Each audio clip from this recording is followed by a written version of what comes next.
Pedo, this men's health. Today we talking about the stigmas of getting mental health in the black community. But our own people be hating on us, bruh. Trying to get some help out here in these streets. We gonna go over 7 different topics talking about mental health in our community and the stigma behind it and why it's so hard for us to get help. You with me? It's Pedo, it's men's health. Let's get it. All right, number 1 is the cost of therapy. Getting help, seeing a psychiatrist, dealing with insurance and a lot of the things of that nature where a lot of us feel like it ain't necessary for us to go, don't want to go, or don't even feel like we can afford it. But trust me, your mental health is more important than all of that. You got to get into place and start doing some work. Mental health is just like physical health. If you ain't working out, if you ain't putting nothing into it, it ain't going to put nothing back into you. Some people I know will die, be on their deathbed before they go to therapy, get some help, or even open up or try to identify what's going on with them. Just based off of the price alone. Like, oh, it's too expensive. I can't afford it. There's plenty of affordable options out here to get mental health. There's plenty of affordable options out here to figure it out. A lot of times, even if it is costly, it's worth it. Your mental health, it should be far above, so far superior of anything else. We can go buy some J's. We can buy some food. We could buy some cars. We could indulge in $500-$600 wigs and all kinds of shit. And you know who I'm talking to. You know who I'm talking about. Us as a people. Stuff we do that we need to cut out and start putting our health in front of. And this is coming from a person that's done this, that has been in therapy, that has been in all kinds of situations where I just had to get help. And I've also been in a place where I've blown money on dumb shit, just being honest. And I still try to work on that and do better with that. And I'm still working on my health mentally and physically. I'm not coming from a place of judgment, or I'm not relating to the situation I am. This is the reason why I'm talking about it. So let's get our shit together. Figure out what we need to do, figure out how we need to go about it, and stop making these excuses about the money and how much it costs. Because we spend our money on what we want to spend it on. Tell me I'm lying. Tell me. All right, number 2, in our community, I feel like we try to shame people too much about getting help. I feel like us as a people, we've been doing better, though. I can say that. I've been seeing a lot more people being more aware, more understanding, and more willing to figure out what's going on with them so they can get to a better place.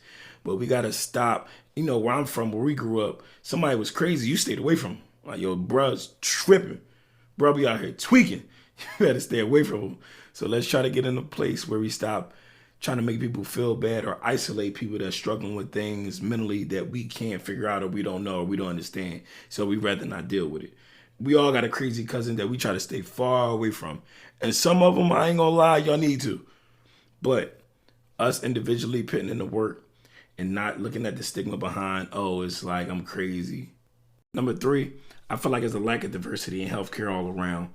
A lot of times where we are going for mental health and they automatically try to prescribe, give a pill, give some medicine, and just automatically dismiss what you're dealing with. Oh, you just angry black woman, or you just bitter, or whatever the case may be. You just upset, you just frustrated. Like, a lot of times it's more deep rooted than that, but a lot of these officials don't be trying to put in no work or try to really get to the depths of understanding what's going on. So it's really up to us as the people to really put in this work to find out what's going on with us, and not just going to any regular doctor and just letting them dismiss the place that we at or automatically put us on drugs or some sort of medicine to try to cope with it instead of getting to the root and figure out what's going on. A lot of times, a lot of these doctors that you talk to don't understand where you're coming from, don't understand what you're dealing with, don't understand what we deal with in our community in any way, shape, or form. So let's try not to be automatically dependent on what these people is telling us at these hospitals. Because a lot of times they really don't give a fuck. They just their job. They just try and get in and out. They're a regular person just like you are. So a lot of times it's on us to figure out what's going on with us and not be so dependent on these medical facilities when they're just completely dismissing our mental issues. And I'm not saying don't listen to your doctor. I'm not saying your doctor don't know what they're talking about. I'm not a doctor. I'm far from it. But I do want us to do more work on us to figure out what's going on when we feel like we're being dismissed mentally, and not just rely on the drugs without doing the work behind it. So please understand what I'm saying and don't take this as me trying to say the doctors or the hospitals don't know what they're talking about. I just want us to work on us individually as well, in addition to you being dismissed by your doctor.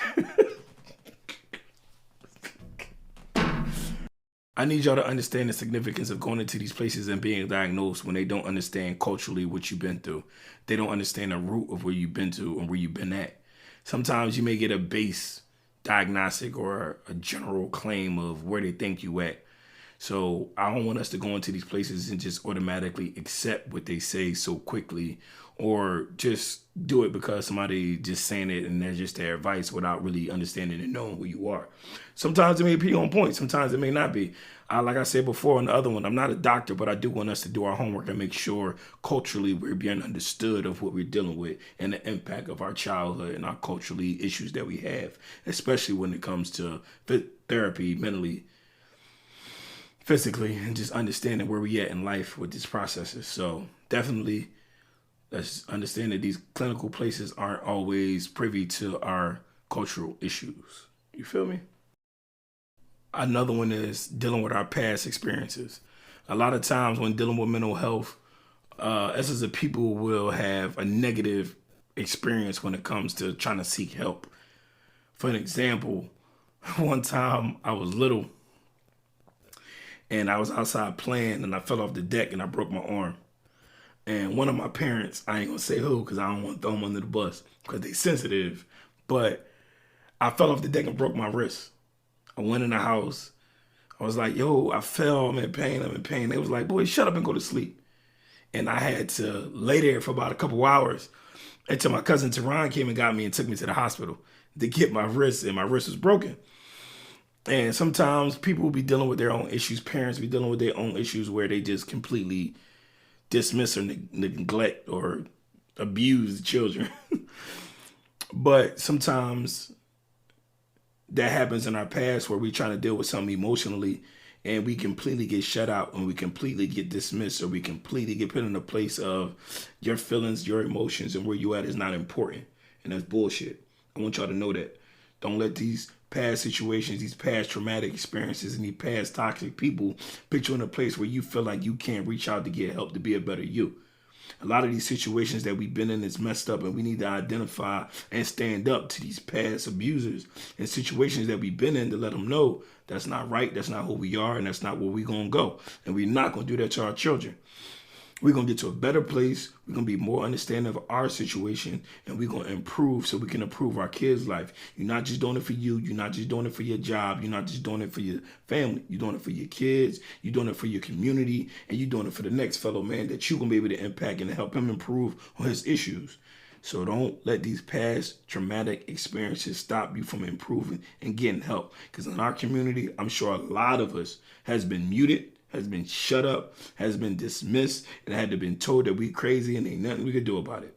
But a lot of times we just gotta have sympathy for our parents and previous people that was above us because they didn't know no better. They were speaking from their hurt and pain. So let's rise above that. Let's not let this past stop us from moving forward.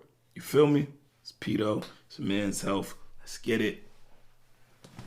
Fellas, I know it ain't easy going to therapy. I know it ain't easy reaching out for help. I know you don't want to. I know it's hard opening up. I know it's hard trusting somebody with them inner thoughts, them deep, dark secrets. I know it ain't easy. But we gotta figure out a way to get help and do better. We can't always just hold it down and tie it up and throw it away. And hopefully one day it don't resurface. We gotta figure out a way to get help and do better. I know you scared. I know you're emotional. I know at times you sitting there, you just fighting back tears and don't nobody know it. I do it. I understand. I'm there. I do it all the time. Sometimes I'm so afraid to show my emotions around my daughter, around my girl, around my brother or my sisters, anything. So I've gotten to a place where I've learned to kind of suppress my tears. It's where I just get quiet, and a lot of people don't know why. And it just be a random thought pop up, a mistake I made or opportunity I missed or the place that I'm currently in or failures that I got. And I just try to suppress it. And I don't want to always open up. I don't want to always be vulnerable. I don't want to always tell the truth and how I feel and where I'm at and how I feel weak and how I feel like a failure. I don't want to always do that. But we can't keep it in. We can't keep that to ourselves. We got to learn to find somebody, a therapist, or somebody that we can trust to be vulnerable, to be open, to understand and be open up with. Because it ain't easy. We can't keep keeping this in. We can't keep fighting. That's why a lot of us die at a young age from high blood pressure, hypertension, stressing, not sleeping, not eating right. All that is emotionally tied together. So, man, promise me we're going to do better. We're going to seek help. We're going to try to take this to a new level. Hit me in the DMs, comment on this video. Let me know what you're dealing with. You need somebody to talk to, just reach out. I'm always available. I'm always here. We're going to do this together. It's Pito. This Men's Health. Let's get it.